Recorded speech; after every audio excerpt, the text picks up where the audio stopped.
धन धन सतगुरु तेरा ही आसरा। परम पिताजी ने 9-10 वर्ष के बच्चे को दोबारा जीवन दान दिया।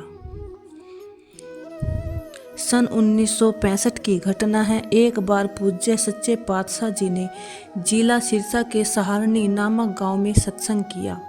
उन दिनों दयालु शहंशाह जी एक ही गांव में 3-3 सत्संग किया करते थे। पहले दिन शनिवार रात को करीब 11 बजे सत्संग की समाप्ति हुई। परम पिताजी साध संगत को आज्ञा देकर स्वयं अपने उतारे वाले घर चले गए और जो बाहर से संगत आई थी वही सत्संग में ही आराम करने लगी। थोड़े समय के बाद ही अचानक किसी के रोने की आवाज़ आने लगी।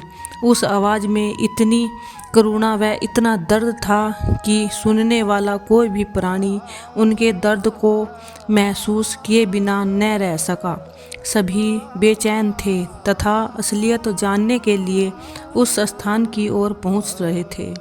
वह हृदय विदारक चीखों की आवाज़ रात्रि के सन्नाटे में सभी मनुष्य हृदय को झंझोड़ रही थी। प्रेमी नानक चंद भी उस समय वहीं मौजूद था। वास्तव में बात यह थी, 2 प्रेमी पति पत्नी अपने 9-10 वर्ष के पुत्र समेत वहां सत्संग में आए हुए थे। सतगुरु का कोई ऐसा बहाना हुआ कि उनका वही लड़का अचानक ही चोला छोड़ गया। वे तीनों उस समय उसी पंडाल में आराम कर रहे थे, इसीलिए वे दोनों अपने पुत्र के वियोग में बुरी तरह विलाप कर रहे थे। उन प्रेमियों के करुण रुदन की आवाज़ रात के सन्नाटे को चीरती हुई दयालु दातार जी के उतारे से भी जा टकराई। हालांकि सत्संग पंडाल से उतारे वाला स्थान काफ़ी दूर गांव में था, परंतु कुल मालिक तो घट घट तथा पट पट की सब जानता है। दयालु परम पिताजी ने तुरंत लक्ष्मण दास को घटना स्थल पर भेजकर उसी समय उस पीड़ित परिवार को उतारे वाले घर बुलवा लिया। उस समय रात्रि के करीब 12:30 बजे थे। बेपरवाह पातशाह जी ने उनके दुख को जानते हुए उन्हें धैर्य दिया। लड़के का मृतक शरीर तब तक ठंडा हो चुका था। पुत्र वियोग में रोने के सिवाय वे कुछ भी नहीं कर सकते थे। 2 जहानों के मालिक से भी उनका दुख सह नहीं पाए। सतगुरु जी ने उन पर अपनी रहमत की वर्षा कर दी। शहंशाह जी ने उन्हें अपना स्नेह देते हुए फरमाया, भाई तुसी बच्चे नू किसी डॉक्टर पास दिखा लाओ, अतः कोई टीका आदि लगवा लियो।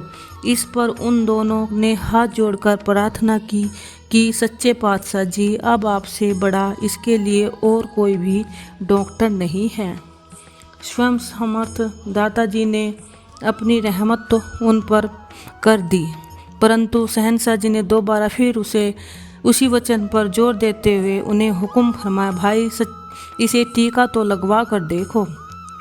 पूर्ण संत सतगुरु में बस यही गुण सबसे बड़ा होता है।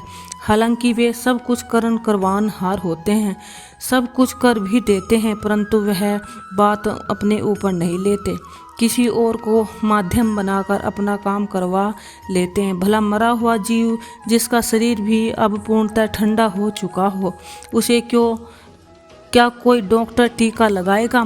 कैसे उसके अंदर दवाई प्रवेश करेगी और कैसे वह जीवित होगा? प्रेमी जीवों ने अपने मालिक का वचन सत्य माना और उसी समय वे अपने मृतक बच्चे को उसी गांव के एक प्राइवेट डॉक्टर के पास ले गए। उस घटना को तब 2-2.5 घंटे बीत चुके थे। डॉक्टर ने उसी समय बच्चे का चेकअप किया और कहा कि इसे तो मरे हुए 2-2.5 घंटे बीत चुके हैं, अब इसमें कुछ भी नहीं है। प्रेमी को अपने सतगुरु परम पिताजी के वचनों पर पूरा भरोसा था। उन्होंने डॉक्टर से प्रार्थना की कि भले ही इसे मरे हुए 2-2.5 घंटे हो चुके हैं, परंतु फिर भी आप इसे टीका लगा दें। डॉक्टर ने सोचा कि ये बेचारा अपने बच्चे के गम में बहुत घबराए हुए है, मरने वाला तो वापस नहीं आ सकता, ऐसा न हो कहीं इन्हें भी कुछ हो जाए। इसीलिए उन दोनों का दिल रखने के लिए डॉक्टर ने एक सीरीज में कोई दवा आदि भरकर मृतक बच्चे के टीका लगा दिया। डॉक्टर का तो नाम पढ़ना था। हो सकता है शायद उसने पानी का भी टीका लगाया हो। टीका लगते ही बच्चे के शरीर में हरकत आ गई और उसके श्वास चलने लगे। डॉक्टर स्वयं भी हैरान था कि यह कैसे हुआ। बच्चे के माता पिता को आशा की किरणें नजर आने लगी। उनका बच्चा अब जीवित हो जाएगा। बच्चे की माता ने अपने सतगुरु का नारा लगाते हुए उसके मुंह में 1-2 चम्मच पानी भी डाल दिया। पानी ज्यों ही बच्चे के अंदर गया तो उसने धीरे धीरे अपनी आंखें खोल दी।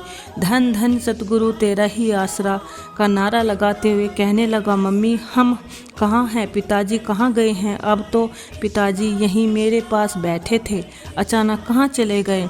इस दृश्य देखकर वे सभी लोग मालिक परम पिताजी का लख लख धन्यवाद करने लगे, क्योंकि सब कुछ उनकी आंखों के सामने ही तो हुआ था। डॉक्टर स्वयं भी बहुत हैरान था, परंतु जब उसने कुल मालिक परम पिता शाह सतनाम सिंह जी की महिमा भरा दृष्टांत स्वयं देखा तो वह भी धन्य धन्य कह उठा। उसने भी अगले दिन सत्संग में पहुंचकर नामदान प्राप्त कर लिया। यह खबर तुरंत सारे पंडाल में पहुंच गई कि फला बच्चा जो अभी 2-2.5 घंटे पहले मर गया था, परम पिताजी के वचनों से जीवित हो गया है। सारी संगत बहुत ही खुश थी। सभी ने अपने मालिक के नारे लगाते हुए मालिक का धन्यवाद किया।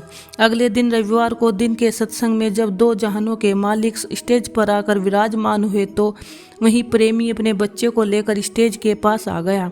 उसने अपने बच्चे को बेंच पर खड़ा कर दिया और ऊंची आवाज से कहने लगा कि साध संगत जी, लगभग सभी को पता है कि रात को यह बच्चा मर गया था। हमारा दुख किसी से भी देखा नहीं जा सका, परंतु परम पिताजी ने स्वयं हम दुखी जीवों को अपने पास बुलाकर धैर्य दिया और अपनी रहमत के द्वारा इस बच्चे को नया जीवन बख्श दिया।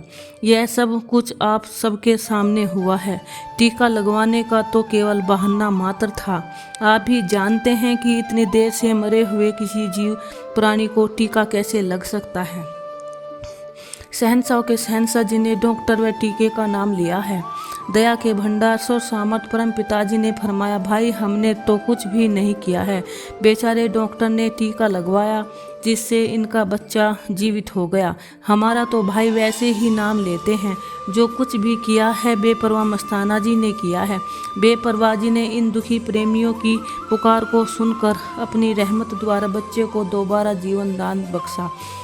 ये इनका अपना विश्वास है भाई। इस प्रकार यदि कोई जीव अपने सतगुरु पर भरोसा करे तो कुल मालिक उसके सभी काम अपने आप कर देता है। उसकी सभी मुश्किलें आसान हो जाती हैं। पूज्य परम पिताजी एक शब्द की टेक में भी फरमाते हैं, जिंद गुरु दे लेखे वार दे तू फिर सजना मुश्किल हल होवे, मिट जावन सारे वहम फिक्र जद सहमने गुरु दे गल होवे। धन धन सतगुरु तेरा ही आसरा।